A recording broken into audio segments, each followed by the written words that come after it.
All right. Well, guys, my name is Brian Exum, and I am the preschool and children's pastor here. I have a great luxury of being here for a couple of years now, and kind of how I describe myself to a lot of other people. I'm like a big kid that works with little kids, and actually kind of getting used to having my own kid now. So the Lord's teaching me all kinds of new things, which plenty of y'all have experience in. Um, But anyway, I just want to say, first off, before we begin, thank you for being here. And I appreciate you just being willing to come in the building to hear God's word. And it's just a blessing, if nothing else goes forth, just to see you here today. So thank you for being here. But if you have your Bibles, we'll be in Matthew chapter 14, and we'll be primarily in verses 22 through 33. This sermon is called The Appointment on the Water or the Lake. And the way I'm going to break down the sermon is nothing fancy. The way the text kind of reads it, you have three different kind of locations or segments within the story as it flows. You got Jesus on the mountain, you got Jesus on the water, and you also have Jesus on the water, but in his dialogue with Peter. So it should be kind of an easy way to follow. And with me working with kids, though I don't always do this, I just thought it would be good. If you're like me, sometimes you want to fill in blanks as you follow along, and sometimes it helps your memory. So the way the outline reads, you'll see a blank in there. And if I do miss one, do let me know, and I'll try to fill those in as we go.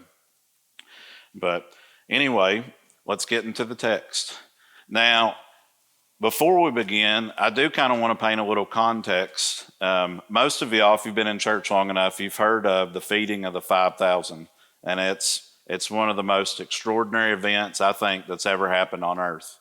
And Jesus literally takes just a little bit of fish, a little bit of bread, and then he feeds thousands and thousands of people, which is just unheard of. And this story will actually piggyback just right after that. This is directly after he's fed the 5,000. And so getting into the text, it says, immediately he made the disciples get into the boat and go ahead of him to the other side while he sent the crowds away.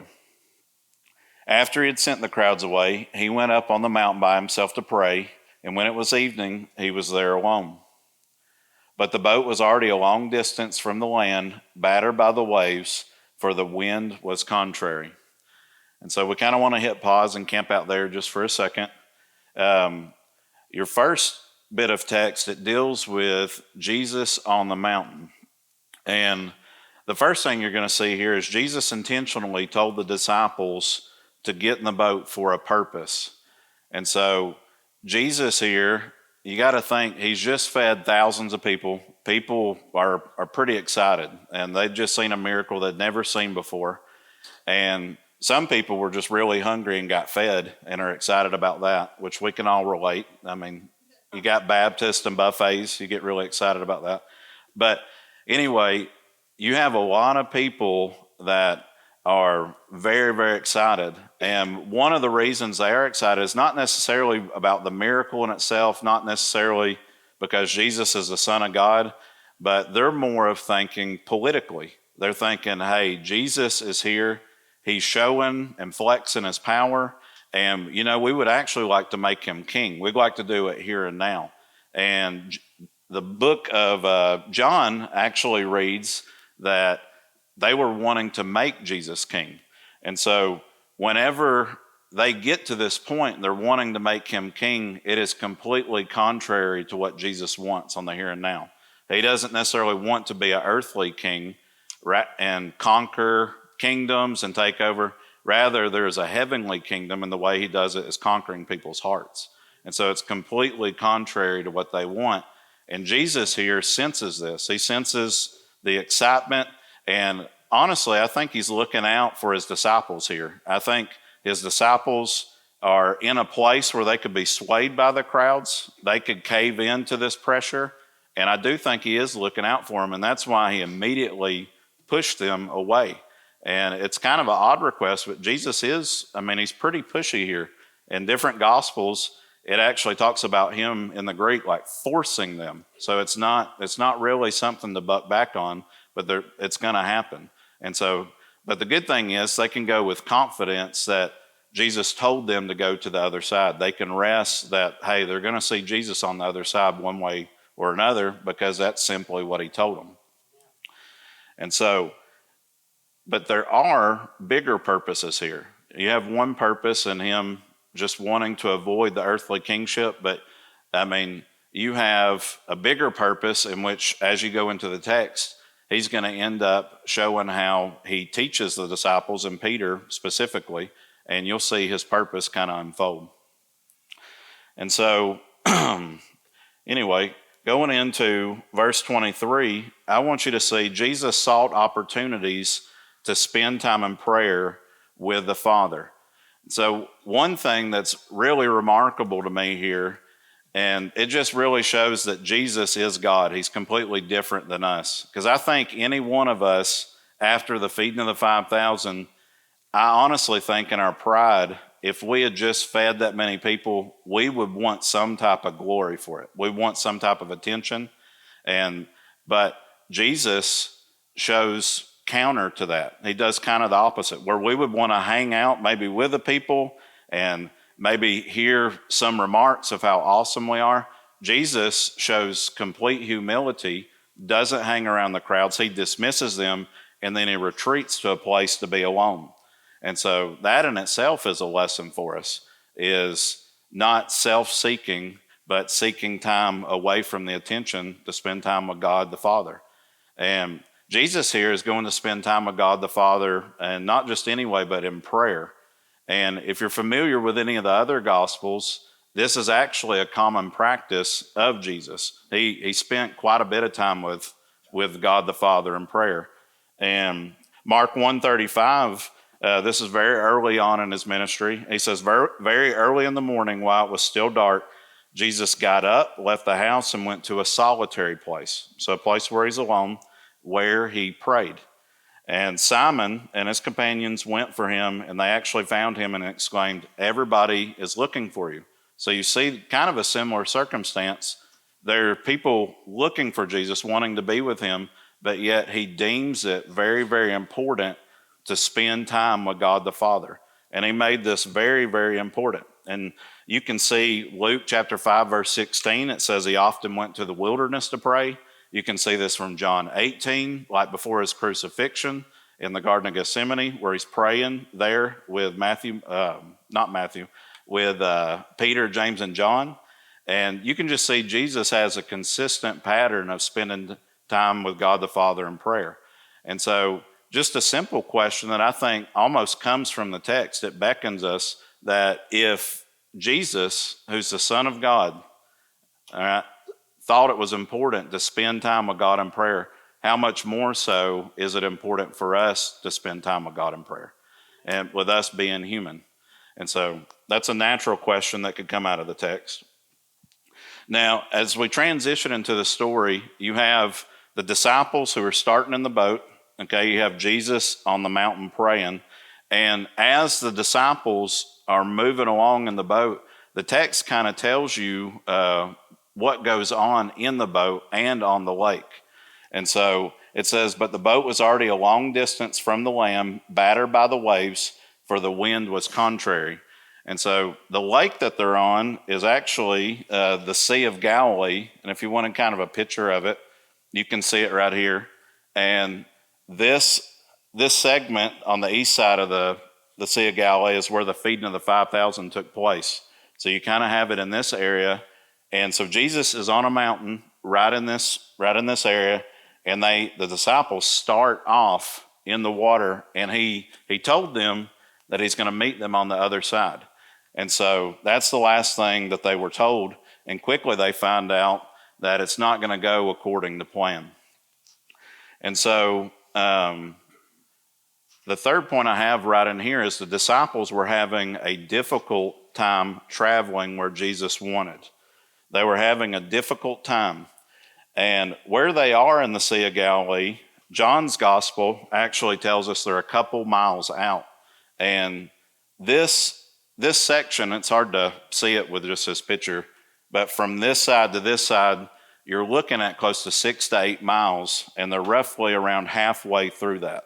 So they're roughly kind of out in the middle, if so to speak. And so the Sea of Galilee also is known for some pretty fierce storms. I mean, there's even fierce storms today that happen. And what's not on the map, which is further north, you have really a set of mountain ranges. And one of those big mountains is Mount Hermon. And the way the weather patterns are, even though they're a couple hours away, there's strong winds that push off from the mountain that actually blow from the north to the Sea of Galilee through that. And there's a lot of historians way smarter than me that think it's actually these weather patterns, though Jesus is controlling it, obviously, but that's what's happening to the disciples as they're moving along. And if you kind of want a mental picture of what they're in, they're not in an 18-foot Triton or a 20-foot Bumblebee, and that's bass boats. That's my wish list. But if you want a kind of a modern or a modern day image, just to kind of give you a mental picture of what they would be in, that would be it. That was actually discovered a little while back, and that is a first century Galilean fishing boat. So I don't think it looked like exactly like that, because obviously, I mean, it's hundreds, thousands of years later, but I know it reshaped the way I thought of the boat that they were in. And so if you could imagine the disciples in this thing right here going across the Sea of Galilee, and this massive storm coming up, it's pretty remarkable. But you got to think from the disciples' perspective, the last thing that they heard Jesus say is that he was going to meet them on the other side. And so them being good disciples, they're just obeying. They got in the boat. They did exactly what Jesus said. And they're simply just trying to go across to the other side. And so they're simply just obeying him.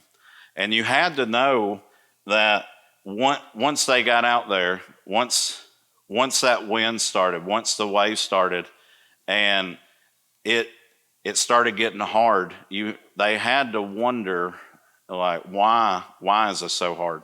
Why is this so challenging? I mean, we're just trying to obey Jesus. We're doing what he says. Like we've been across this lake thousands of times, and why is this so hard? We're just trying to obey Jesus and what he said. And I almost wonder for us if you could relate to the disciples.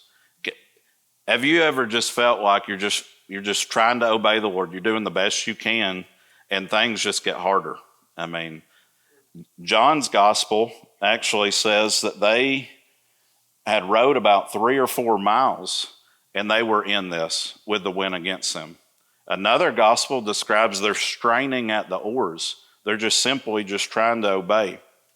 And I didn't know if you sitting around the round tables today, if there's something you're trying to obey in, but you're finding it very, very challenging to walk with Christ. And I know that looks a lot of different ways to different people in different walks of life. I don't know if you've had a son or daughter that you've put the scriptures in front of years, decades, but they just seem to rebel against you. I mean, or even a granddaughter or grandson that you're trying to lead to the Lord, and they're spunky, they're rebellious, they're just fighting you. I mean, can you relate in that way? I mean, are you straining at the oars that way? I didn't know if you've been consistently tithing and you're giving 10% like the Bible says, you're trying to obey God, but yet your money just seems to get tighter and tighter. And you think, man, I thought the Lord was going to pour out, the storehouse on us, and my bank account's getting smaller and smaller, and I'm just trying to be obedient. I'm just trying to give the Lord what's his. I don't know if you could relate that way. I don't know if you're sitting here alone and you're the only spouse represented in your family. And I know several that cry in tears over their husband or wife. and wish they were here with them. And you may be essentially the spiritual leader of your household, and you've invited your spouse to church. I mean, you've witnessed to them. You're trying to be obedient, but it's hard. I mean, you may get talked down to. You may see them buck against you. I don't know if you can relate to the disciples that you're just simply trying to obey what Christ said, but life is getting much harder. How often do we need to remind ourselves of Jesus' words himself in John 16:33, that in this world you will have trouble, but rather take heart, for I've overcome the world? How often do we have to remind our hearts that in these circumstances? Now, let's shift to the second part of the story. You have Jesus on the mountain praying. You have the disciples in the water, and it's going really, really hard for them. And let's see what the text says. And in the fourth watch of the night, he came to them, walking on the sea. And when the disciples saw him walking on the sea, they were terrified and said, "It is a ghost." And they cried out in fear. But immediately Jesus spoke to them, saying, "Take courage, it is I, do not be afraid." And so the first point I have here is Jesus is God, and because of that, he can walk on water. He can. And I had a friend in high school that I used to run around with a little bit, and he told a story one time that he was fishing, and I don't know why he thought it was a good idea, but he brought his cat with him fishing. I don't know if he thought he was going to give him snacks, or I don't know the frame of mind. And teenagers don't really have the best philosophy sometimes. And but anyway, he brought the cat, and it's catching fish. But meanwhile, somewhere in there, where they were out there fishing, that cat actually slipped and went into the water. And I don't know if any of y'all ever seen a cat in water that don't mix. And he said, there is somebody else that walked on water. My cat walked on water that day. And so I always think that's funny. But just thinking about this, guys, this is a part of the text that I think often gets overlooked, that he came walking on the sea. Like how I'm walking on hard ground right now, that was literally Jesus walking on the sea and defying nature. I mean, the laws of nature that were put in place by him. I mean, he is going over and above and doing what nobody else can do. And I think of a great passage here. In Colossians 1:16, it actually tells us all things were created by him. And this is in reference to Jesus. And even though Genesis 1 doesn't specifically mention in creation Jesus, it mentions the Spirit hovering over the water, mentions God the Father speaking stuff, we can rest assured know that the Trinity is represented in creation just simply from Hebrews 1 and like Colossians 1, that all things were created through him. And part of those things involve earth, space, time, but there's also water. And it would be very appropriate that the one who helped create things through them, that he would be the very one that could go over and above all of that he created, the order. If he created water, he can certainly walk on it. And so that's what kind of God we serve. And I never want to jump past that part. Now, also in this verse, you're going to notice in the fourth watch of the night, and the watch system, some people think they're on the Jewish side of time. This is actually within the Roman system because they're over that. And to kind of illustrate that a little better, the way they looked at watches in the night is kind of from 6 p.m. to 9 p.m. You have the first watch. From 9 p.m. to 12, midnight, you have the second. From midnight to 3, you have the third. And then from 3 to 6, you have the fourth watch. And so what we're dealing with, Jesus didn't come in the first. He didn't come in the second. He didn't come in the third. we know from somewhere between 3 and 6, so this is pretty early. And that is when Jesus comes. And that actually leads into my second bullet point here, that Jesus comes in his own perfect timing. And you had to know that the disciples, once they pushed out and that wind was counter to them, waves are hitting them, they're scared. And then after hours, you're talking hours of rowing, and you'd think their muscles, just how tired they were. That first watch, you had to know, Jesus, I know you told us you'd meet us on the other side, and are you going to come help us out? And they had to think that much more serious in the second watch. As it's getting close to midnight, and you're talking hours of them experiencing Jesus not with them, and getting to the third watch, and it's that much harder. And it's not until the actual fourth watch of the night that he comes. And I know the disciples were just probably thankful that he ended up coming, but I just want to just say that Jesus coming in the fourth watch, it was his perfect timing to come. Him not coming in the first watch doesn't make him a bad God, or not coming in the second watch when the disciples wanted him doesn't make him bad. Him not coming in the third doesn't make him bad. Him coming in the fourth watch was when he chose to come. And because he's king and over everything, Psalms 115 says, our God is in the heavens and he does as he pleases. And so it pleased Jesus to come at that time. And he was trying to teach the disciples with this. And Jesus' timing is always perfect. And even with him coming to earth, it was perfect. I think of the generations of prophets that longed for him to come. And I think of Ezekiel, think of Hosea. Even before that, you think of Moses and David. All these were just longing for this Messiah to come. And then Paul tells us in Romans 5 that at the right time, Christ died for the ungodly. At the right time.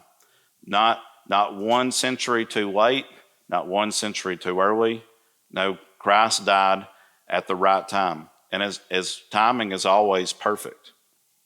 And I think of a couple months ago, let's see, what's this month? It's July, almost August. So this would have been in February. Christina and I, we have an 18-month-old Carson, and as we're learning a lot of new things, and one of those involves childcare. And so she works and I work as well, and we're not debating any of that, but just kind of we were simply just going along one day, and we had childcare established, and then literally I think it was a Thursday, or was it a Friday? You remember? Sorry, it was at the end of the week, and we got a text that, hey, you were being dropped from childcare.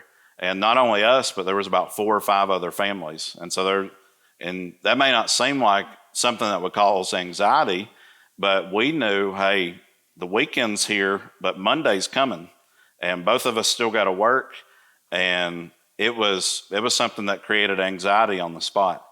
And so we told each other, hey, we're going to make phone calls and we're going to pray. And that's what we did. We prayed and asked God to open a door. And we got on the phone. I bet we made, over 15, 18, 20 calls.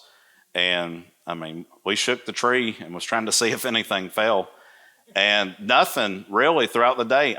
We were calling throughout the day and there was no luck at all. Nothing at all, zilch. And we were kind of disheartened with that. And I think it was dinner that same night. Literally the same day, that morning around 9-something, we got the text and we're making calls and praying throughout the day. And it's literally that night, we're eating dinner and I get a call that I thought was spam because I didn't recognize it, about didn't pick up. But it was somebody that had seen our need, and they were contacting us about childcare. And so we were just very relieved in that.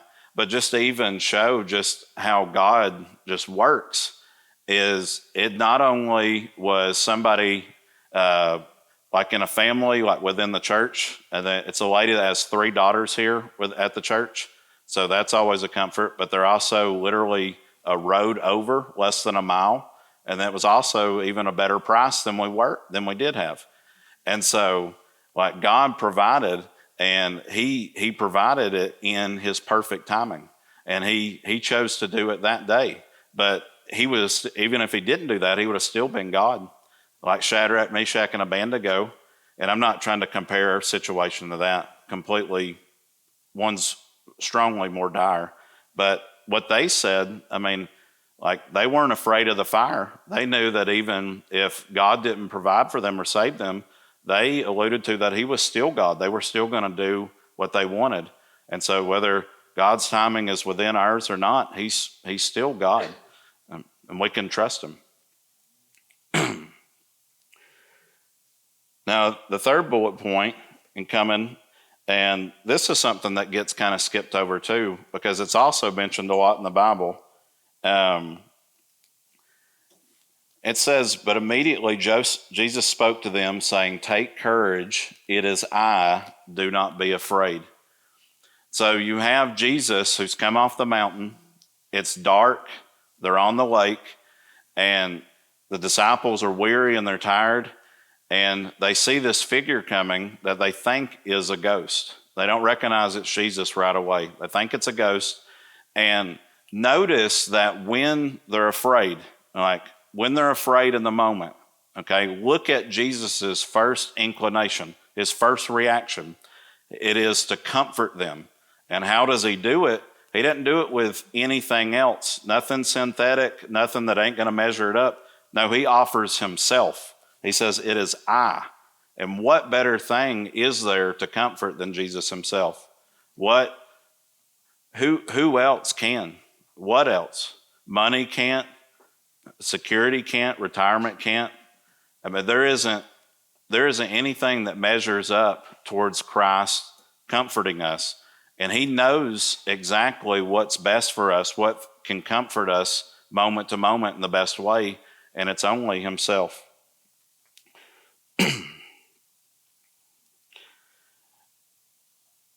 365 times in the Bible, and I looked at multiple sources on this, it says, God said, do not be afraid. And this is one of them. And I just think of the disciples, how their fears were so elevated and they changed so quickly with just Jesus saying words, Jesus communicating to them, it is I. Just how their fears would have been relieved in a moment, despite everything going on.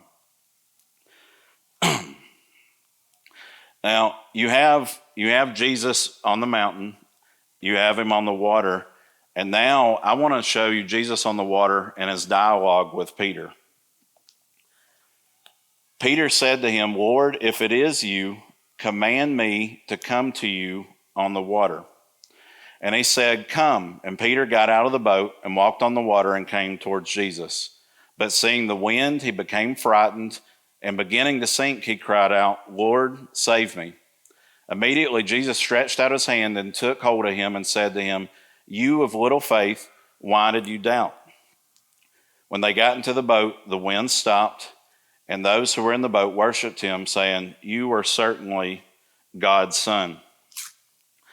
So now Jesus is by the boat. They recognize who he is, that he's not a ghost. And Peter, I have to think the disciples probably thought he was crazy. And I just don't know if it would be my first thought that, hey, there's a big storm, Jesus is coming, and my first thought is, you know what, I just want to get out of this boat and I want to walk to him. I don't think any of us would naturally float to that idea. I just don't think that's natural. So I think Peter's kind of a little crazy here. I do, but I admire it in the same way. But anyway, Peter, this is my first bullet point. Peter had faith in who Jesus was. And you got to think, Peter had seen a lot with Jesus. I know this is still early on in the ministry, in Jesus' 3-year ministry, but he had seen Jesus. He had seen Jesus take these water pots full of water and turn it into wine. He, even at his calling, he had seen these fish literally come to his net, and they be so full that his boat's sinking and the others that are with him are sinking. He had seen that miracle. He knows exactly what Jesus can do. He has complete faith in him. He's seen him open the eyes of the blind. He's seen him pull demons out of people. And I think of the guy that at the pool of Bethesda that was literally paralyzed. I just think that account stuck with him because he got to see Jesus not literally do anything like on anybody else's authority, but his own with just how he spoke. When he said, take up your mat and walk, and a guy that's been paralyzed from his birth gets up and walk, you know that had to be ringing in Peter's mind. So maybe he wasn't that crazy. Maybe he actually did have as much faith as he said in Jesus. And and I think of faith, and a lot of people put definitions to faith, and I always like to go back to just Hebrews 11, and I think it's one of the best definitions in the Bible, provides it for us. And the writer of Hebrews tells us it's the assurance of things hoped for, it's the convictions of things not seen. And as I'll tell you, faith, I mean, it's a Bible word, and it's mentioned quite a bit, and it's pivotal to us as believers. I mean, even our walk as believers, it starts with faith. It starts of the conviction of things not seen. I mean, Paul tells us in Ephesians that it's by faith you're saved. And even after salvation, as we're walking with Christ and we're praying to him, and our prayers hinge off of it. I mean, James tells us in James chapter 1, verse 6, says, when you ask, you must believe and not doubt, because the one who doubts is like a wave of the sea, blown and tossed by the wind. That person should not expect to receive anything from the Lord. Such a person, this is how he describes it, is double-minded and unstable in all they do. And so you see faith and doubt, they cannot coexist with one another. We don't come into the faith based off of doubt, and we don't go in obedience with doubt. Our prayers are answered through doubt. It's strictly by faith. Strictly by faith. And Adrian Rogers says that faith is belief with legs on it. I always like that quote. But faith is crucial here. I mean, it's crucial to him even getting out of the boat. It's the only reason he did. And so, like many, it would seem very far-fetched that he would get out of the boat. And I think the disciples probably thought that. But I think Peter, I mean, here in a second, like you'll see him start falling, but I still think it's remarkable that he even got out of the boat, that he even took steps. And I think that every one of us in our Christian walk, there will be times where you, I mean, so to speak, have to get out of the boat. God will push you into situations that are uncomfortable and that you have to fully depend on him one way or another. 100% leaning on him, and that he just knows what's best for us, and he has to build that faith in us. And here, which is the last point, Jesus is continually always building his followers' faith. He's always doing that. And this story right here in other parts of the gospel, it oftentimes gets mixed up with another account on the Sea of Galilee, because it's literally just several chapters before the story of Jesus being in the boat and he's asleep and the storm comes. All these things are very similar. And the one thing that his disciples say is, who is this? Who is this that the wind and the waves obey him? After Jesus calms the storm.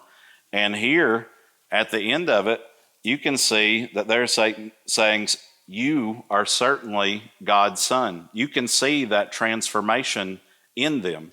And so where they're first in the boat a few chapters earlier, they're like, who is this? And now they're saying, you are certainly God's son. You can see how their faith develops. And so maybe the best illustration, though, is in Peter.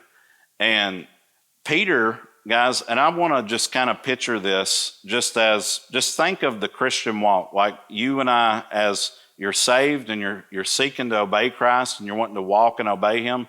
Just think of how your faith continually gets built up over situations.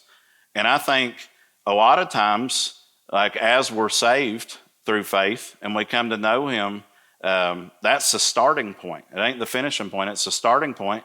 And I think of kind of like Peter here, like how he gets out of the boat. When Jesus says, come, and Peter got out of the boat and walked on the water and came towards Jesus, I think if you're a believer in here, that is probably one of your first points of getting out of the boat and following Jesus, okay? But if you read the Bible long enough and you live long enough, you'll know that's not just all hunky-dory. It doesn't stay like that. And I think you can even see this by Peter, but seeing the wind, he became frightened, and beginning to sink, he cried out, Lord, save me. So he starts well, has complete faith, gets out of the boat, and then once he takes his eyes off of Jesus, he starts to sink. And I think if all of us are honest, I think we've all sunk a time or two if you've walked with Jesus. I think we've all doubted. We may not have been in a storm on the Sea of Galilee, but I think every one of us has doubted God at one time. And it is natural. I mean, it just is. And I'll tell you one thing I'm always comforted in. John the Baptist in John 11, John the Baptist is literally the one that baptized Jesus. I mean, baptized him. Jesus even said there's no greater man among women. That's the kind of title Jesus attributes to John the Baptist. And yet in John 11, you see he's in prison, and this same John the Baptist, that's the greatest man among women, this is what he says. Jesus, are you the one who is to come, or should we expect someone else? Are you the one who is to come, or should we expect someone else? This is John the Baptist in prison saying this. And Jesus tells him, go and report to John that what you see in here, the blind receive their sight, the lame walk, those with leprosy are cleaned, and the deaf hear, the dead are raised, and the poor are told the good news. John the Baptist, like any of us, had to be reminded of who Jesus is. And that's anything, as we doubt, that is what pulls us out of that doubt. It's Jesus reminding us of who he is. And so that's always encouraging. And we know John the Baptist did respond well to this, because he did, even before this story, he was beheaded for being obedient to Christ and following him. So you know he stayed true in the faith. So it's always encouraging me to see even John the Baptist, just like Peter. All right, we like to elevate them as biblical heroes, but they're even just like us. They doubt. And we, just like them, have to be reminded of who Jesus is. We do. And the best thing, guys, is just like Peter, this is the kind of God we serve. When we do doubt, we are frightened. We take our eyes off of him. It comes natural to all of us. When we do call out to him, his first reaction, okay, when Peter says, Lord, save me, is immediately. It's not 5 minutes going by. It's not Jesus saying, Peter, you got to pull yourself up by your bootstraps. You got yourself into this pickle. It's none of that. Immediately, Jesus stretched out his hand and took hold of him and said, you have little faith, why did you doubt? But he rescues him. Peter cries out, save me, and he rescues him on the spot. And that's our God that we worship's heartbeat. Whenever he came as a ghost and they were frightened, he was wanting to comfort them with himself. When Peter sinks, he wants to save him. That's Jesus' heartbeat. So I think of Peter and his faith and how he is being built up. And this account had to be something that taught him way later on. His faith was built up here. And like I said earlier, even the ones in the boat, the disciples that didn't get out of the boat, after Peter finally got in, they said, "You are certainly God's son." You can see how their faith is built up. Because like I said a few chapters earlier, they said, "Who is this that the wind and waves obey him?" And I want us to step away from the text and think about that this isn't just black words on white paper. Like we, in our walk, we are being built up as well. And what Romans 8 says, that if you're a believer, you have the Holy Spirit within you. You have Christ's Spirit within you. And the good thing is you are being transformed into the image of Christ. Your faith will be built up. It's a process that God has made as a believer. And I say praise God for that.